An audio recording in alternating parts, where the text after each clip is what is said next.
1절에서 10절까지의 말씀입니다. 구약성경 831조 근처에 있는 시편 40편 1절에서 10절까지의 말씀을 우리 한 절씩 나누어 읽으며 마음에 받도록 하겠습니다. 제가 1절의 말씀을 먼저 보겠습니다. 내가 여호와를 기다리고 기다렸더니 귀를 기울이사 나의 부르짖음을 들으셨도다.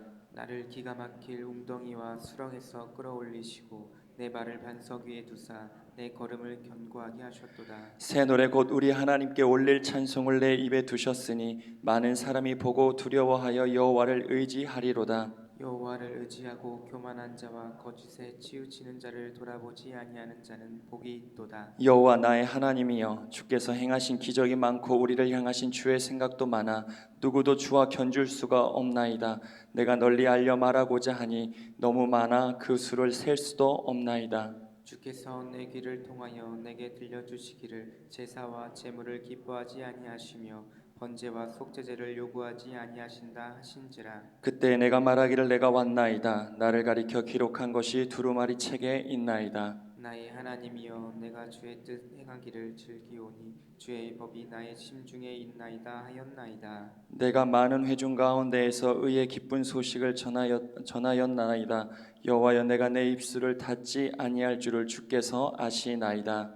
내가 주의 공의를 내 심중에 숨기지 아니하고 주의 성실과 구원을 선포하며 내가 주의 인자와 진리를 많은 회중 가운데에서 감추지 아니하였나이다. 아멘. 우리 이 말씀을 포함해서 우리 시편 40편의 말씀을 가지고 기다리며 기도하는 자의 복이라는 제목으로 우리 잠깐만 말씀을 좀 나눠보도록 하겠습니다. 시편 40편에서 핵심이 되는 구절, 우리가 아마 너무나 잘 아는 말씀이죠. 우리가 읽었던 1절의 말씀입니다. 제가 다시 한번 천천히 읽어드리겠습니다. 내가 여호와를 기다리고 기다렸더니 귀를 기울이사 나의 부르짖음을 들으셨도다. 이게 사실 시편 40편 전부를 이끌어가는, 아니 어쩌면 오늘 시편의 노래를 고백하고 있는 다윗의 삶을 이끌었던 굉장히 중요한 믿음의 고백이라고 할 수 있습니다. 내가 여호와를 기다리고 기다렸다. 히브리어 성경에 보면 제가 읽진 않았지만 그냥 단어를 찾아보면 히브리어 이스라엘 백성들이 읽는 성경의 시편 40편은 기다리고 기다렸더니라는 단어로만 시작합니다.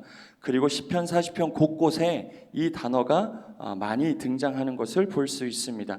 다윗이 그만큼 강조하는 거지요. 하나님을 기다리고 기다리는 삶을 강조하고 있는 겁니다.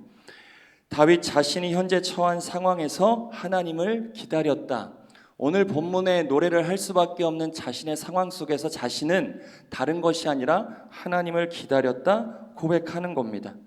하지만 다윗이 어떠한 상황에 놓였는가? 사실 오늘 본문만 가지고서는 자세하게 알 수는 없습니다. 단서가 되는 말씀들은 등장합니다. 2절을 보니 그가 기가 막힐 웅덩이와 수렁에 빠져 있다 라고 하는 말씀들을 통해 다윗이 현재 쉽지 않은 삶을 살아가고 있었구나, 자신의 힘으로 빠져나갈 수 없는 웅덩이와 같은 수렁에 빠져 있구나 라는 것을 추정해 볼 수 있을 뿐입니다. 이 본문을 주석했던 어떠한 학자는 다윗이 지금 어떠한 상황에 빠져 있는지에 대한 두 가지 정도로 주석한 이야기가 있습니다. 첫 번째로 다윗이 현재 빠져 있는 상황, 구체적인 정황은 정확히 알 수 없지만 현재 다윗이 빠져 있는 첫 번째 웅덩이는 죄의 웅덩이라고 이야기합니다. 죄의 웅덩이와 수렁에 빠져 있다. 우리가 잘 알 때 다윗이 가장 큰 범죄를 저질렀던 게 밧세바를 범했던 것이죠. 그리고 자신의 장수, 자신을 위해 제일 앞장서 싸워주었던 우리아를 의도를 가지고 죽였다는 죄를 사실 다윗이 평생 짊어지고 살 수밖에 없었습니다. 그 죄에 대한 값은 치렀지만, 눈물을 머금고 그 죄의 값은 치렀지만, 눈물로 침상을 적시기도 했지만 다윗 평생의 삶에 그 수렁에서 빠져나온다는 게 사실 쉽지 않았습니다. 그것을 이야기하고 있습니다. 죄의 웅덩이, 자신의 힘으로 도저히 헤어나올 수 없는 죄의 웅덩이 가운데 빠져있는 다윗이 오늘 하나님을 기다리고 있다는 겁니다. 더불어 다윗이 빠져있는 두 번째 웅덩이는 패배의 웅덩이라 이야기합니다. 언제 끝날지 모르는 지리한 싸움을 다윗은 평생 싸우고 있습니다. 승리가 보장되지 않는 싸움을 싸우고 있죠. 그 대표적인 싸움이 자신의 장인 그리고 자신의 왕으로 섬겼던 사울 왕에게 쫓겨다녔던 그와의 싸움이었습니다. 이 싸움은 다윗의 의지로 종료할 수 없었습니다. 피하고자 했지만 피할 수가 없었습니다. 도망가는 어디든 사울 왕은 쫓아와 괴롭히고 끊임없는 싸움이 이어졌지요. 하나님이 개입하실 때까지 하나님이 끊어주시지 않는 한 다윗은 결코 사울과의 싸움을 종료할 수가 없었습니다. 이러한 상황, 그런 패배, 사실 패배만 기다리고 있는 그런 웅덩이에 빠져있는 다윗이 오늘 하나님을 간절히 기다리고 있다. 그 기도가 오늘 다윗이 한 기도였고 그것이 찬양이 되어 이스라엘 백성들이 부르고 있는 겁니다. 죄와 패배의 수렁에 빠진 다윗이 하나님 앞에 기도하는 내용이 하나님을 기다린다. 사랑하는 여러분, 오늘 시편 40편에서 다윗이 빠져있는 이 죄의 웅덩이와 패배의 웅덩이는 다윗이어야만 겪어야 했던 특별한 웅덩이와 수렁은 아닙니다. 그렇게 보면 사실 오늘 말씀이 우리에게 의미가 없습니다. 이 말인즉슨 오늘 다윗이 빠져있는 기가 막힐 웅덩이와 수렁은 우리들 역시 오늘의 삶에서 얼마든지 겪어내고 있는, 아니 여전히 우리도 그 굴레에서 살아가고 있는 삶의 경험이라 우리가 비추어 볼 수 있어야 하지요. 우리들 편에서도 끊어낼 수 없는 죄의 웅덩이에 빠져 있는 듯한 느낌을 가지며 살아갈 때가 있다. 나로서는 끊어낼 수 없는, 나로서는 종료할 수 없는 끝없는 싸움의 웅덩이 가운데 빠져 살아가는 사람들이 오늘 저와 여러분이다. 그런 저와 여러분이 오늘 하나님께 구하여야 하는 것이 무엇인지, 오늘 그럼에도 불구하고 우리가 하나님께 부르짖어야 하는 우리의 기도의 말이 무엇인지 오늘 다윗은 우리에게 알려주고 있는 것입니다. 사랑하는 여러분, 신앙생활 함에 있어 굉장히 중요한 것들이 많습니다. 신앙생활 하면서 이것도 해야 되고 저것도 해야 되고, 오늘도 마찬가지 여러분들에게 나누어드린 별지를 통해 내년에 또 교회의 여러 가지 비전을 향해 나아갈 때 그 신앙생활 함에 있어 우리가 해야 할 일들이 참 많이 있습니다. 예배도, 말씀도, 기도도, 전도도, 봉사와 구제, 말할 것도 없지요. 여러 가지들이 모아져서 우리가 신앙생활을 잘하는 겁니다. 그리고 그 신앙생활 잘함이 하나님이 기뻐하시는 일이라 우린 믿고 살아가시오. 그리고 그렇게 하나님을 기뻐하시게 해야 오늘 우리의 삶을 하나님께서 더 좋게, 더 안전하게, 더 유익하게 하나님의 뜻 가운데로 인도해 주실 거야 라고 하는 바람이 사실 우리의 마음의 심연에 있기 마련입니다. 반대로 하나님께서 싫어하시는 것을 하면 안 된다는 부담도 있지요. 교회로부터 여러 가지 연락을 받으면 안 할 수는 없을 것 같은데, 내 형편이 그게 아닌데 거절하기가 쉽지 않습니다. 왜냐하면 하나님과의 관계로도 우리가 이해할 수 있는 일들이기 때문에 그렇습니다. 다시 말해 신앙생활을 하면서 가장 중요한 것은 우리가 이렇게 생각해 볼 수 있습니다. 하나님께서 가장 싫어하시는, 하나님 앞에서 하나님이 싫어하시는 죄를 짓지 않아야 어쩌면 하나님께 가장 행복하게 우리의 삶을 드릴 수 있는 것은 아닐까. 하나님이 싫어하는 것은 일단 하지 않는 것이 신앙생활에 있어 가장 중요하다고 이야기할 수 있습니다. 그렇다면 하나님 앞에서 죄를 짓지 않고 하나님이 싫어하시는 행동을 하지 않기 위해 우리는 어떠한 삶을 살아가야 하는가? 여러분들 어떻게 살아가고 계십니까? 이 물음의 답이 저는 오늘 1절의 고백이라고 다시 한번 마음에 담습니다. 하나님 앞에서 죄를 짓지 않기 위해 우리가 할 수 있는 최선의 노력은 이건 하고 이건 하지 않고, 저것은 하고 저것은 하지 않고의 어떤 일에 대한 문제가 아니라 하나님 앞에 궁극적인 죄를 짓지 않는 삶, 죄의 수렁에 빠져 있더라도 거기서 건져 올림을 받을 수 있는 삶은 하나님을 소유하는 삶이어야 한다. 하나님이 우리 마음 가운데 충만한 삶을 살아가는 것이어야 한다. 이것이 신앙생활에 있어 가장 중요하다는 것. 내가 교회에서 예배드리고, 내가 교회에서 말씀을 읽고 기도하고, 내가 하나님 앞에 봉사하고 헌신하고 하나님을 위하여 복음을 전함에 있어서 하나님을 소유하지 못한다면 다 헛것이라는 것이죠. 하나님을 소유하는 저와 여러분의 삶이 되어야 한다. 그래야 오늘 다윗이 빠져 있고 우리가 종종 빠질 수밖에 없는 죄의 수렁, 죄의 굴레로부터 벗어날 수 있는 길이 열리는 겁니다. 하나님을 소유해야. 유대의 랍비 중에 한 사람이 유대인들이 하나님을 기뻐하시기 위해 613개의 율법 조항을 처음으로 만들어 이야기했습니다. 성경을 쭉 읽어가며 하나님께서 무엇 해라, 이것은 반드시 해야 한다 라고 하는 계명 248개, 그리고 절대로 이것은 하지 말아라 365개, 총 613개의 계명이 있음을 이야기해 주었습니다. 하나님을 사랑하고 이웃을 사랑하는 온전한 삶을 살아가기 위해 이 계명을 지켜야 한다 이야기했습니다. 취지야 굉장히 좋았지만 지금은 어떻게 되었습니까? 그 율법에 얽매여 지키고 안 지키고가 죄의 잣대로만 이용될 뿐입니다. 굉장히 대단해 보이지만 하고 안 하고를 정확하게 구분하여 하고 안 하는 삶을 사는 게 굉장히 중요하고 대단해 보이지만 딱 거기까지였습니다. 대단하게 보이는 것 외에 이들 삶에 이 율법 지킴으로 하나님 자체를 얻고자 하는 마음이 상실되어 버렸다는 것이죠. 율법을 잘 지켰다고 생각되어지는 자기 만족 외에는 다른 것이 없었습니다. 지키지 않았을 때에는 왜 못 지켰을까 하는 죄책감만 남는 것이죠. 다른 사람들 향해서는 그게 잣대가 되어 정죄하는 도구가 되어질 뿐이었습니다.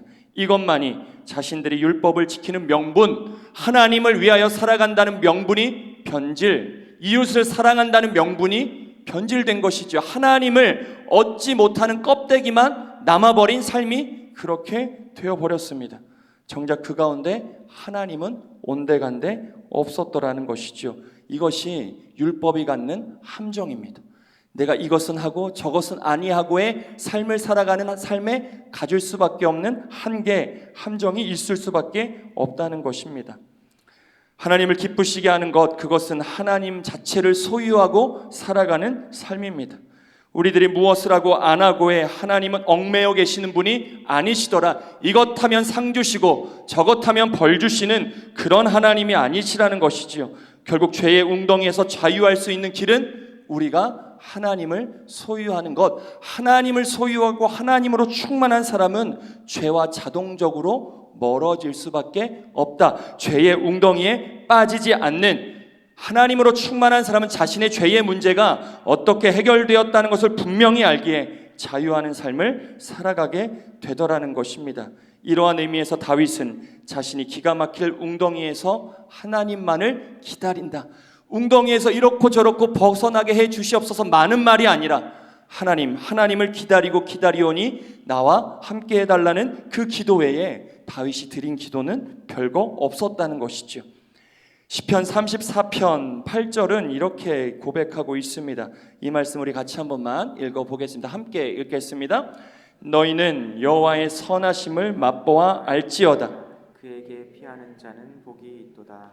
아멘. 여호와의 선하심을 맛보아 알지어다. 신앙생활의 중요한 것이죠. 하나님의 선하심을 매 순간 맛보는 삶, 그것이 우리의 삶의 참된 복임을 다윗은 거듭 이야기합니다. 어떤 무명의 사람은 이런 이야기를 했습니다. 쾌락을 억제해야 행복할 것이 아니라, 쾌락을 억제하는 것이 행복의 길을 여는 통로가 아니라 먼저 행복해야 쾌락으로부터 멀어질 수 있다는 것이죠. 행복하면 다른 세상의 쾌락이 보이지 않는다는 것입니다. 이것을 오늘의 본문으로 비추어 다시 이야기하면 죄를 짓지 않으려 매 순간 노력하고 애쓰고 자신을 가두고 굴레를 정하고 사는 삶이 중요한 것이 아니라 궁극적으로 우리가 하나님을 만나고 하나님의 선하심을 맛보고 하나님을 경험하는 삶에 죄는 멀어질 수밖에 없다는 것, 우리가 이 선우를 분명하게 깨달아 하나님 앞에서 하나님을 구하며 살아가는 저와 여러분이 되시기를 간절히 축복드립니다. 더불어 다윗은 자신의 힘으로 끊어낼 수 없는 사울과의 싸움, 패배의 수렁을 극복하는 길이 하나님께 있음을 분명히 알았습니다. 사울에게 초점을 맞춰 기도하고 있지 않습니다. 자신의 대적 사울을 향하여 기도하는 것이 아니라 이 굴레에서 벗어날 수 있게 하시는 하나님을 구하고 있다는 이 다윗의 기도가 오늘 우리에게 도전이 돼야 합니다.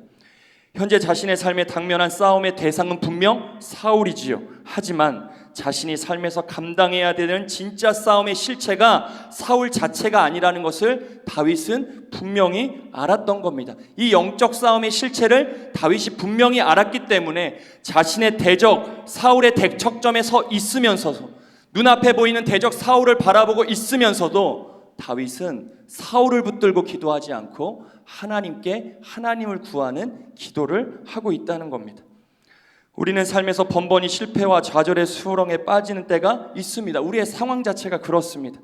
피하고 싶어도 피할 수가 없습니다. 사람에 의해서, 상황에 의해서, 문제에 의해서, 여러 삶의 변수들로 인해서 우린 깊은 수렁에 때때마다 빠져 있습니다.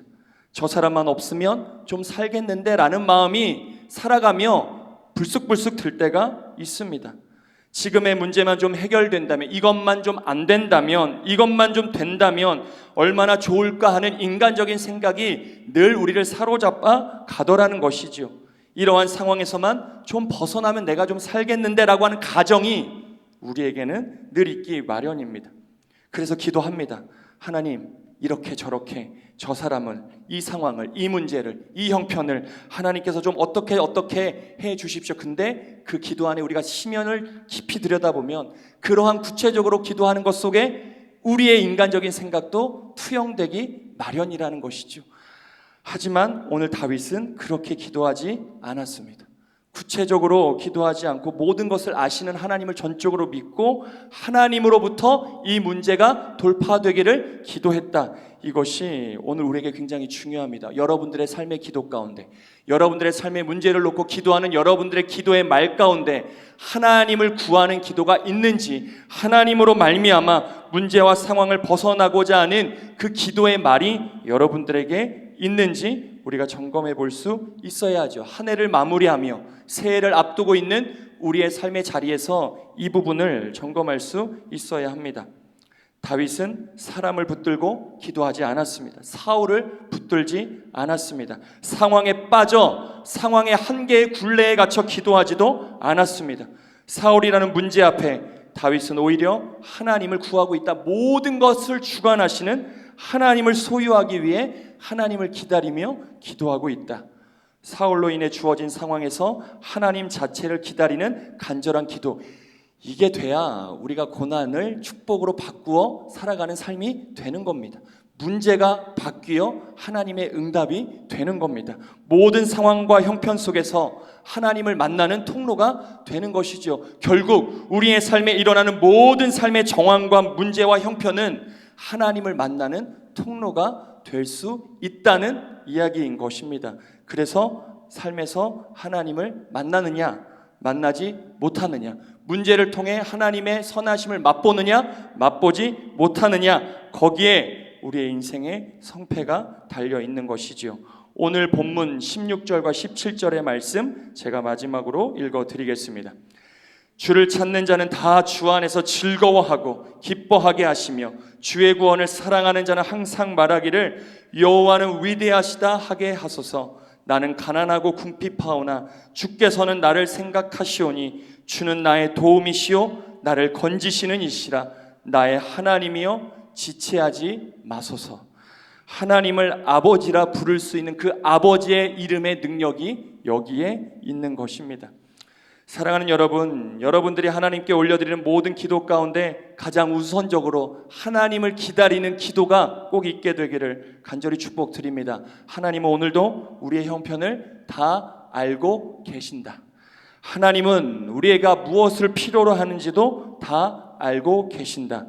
우리의 참된 즐거움과 만족은 오직 하나님 안에 있음을 꼭 믿으시고 그 하나님을 구함으로 죄의 수렁에서도, 그 하나님을 소유하심으로도 패배의 수렁에서도 넉넉하게 이겨내시며 하나님의 영광 가운데 살아가는 저와 여러분들이 되어지시기를 좋으신 예수님의 이름으로 간절히 축원드립니다. 우리 오늘 말씀 생각하며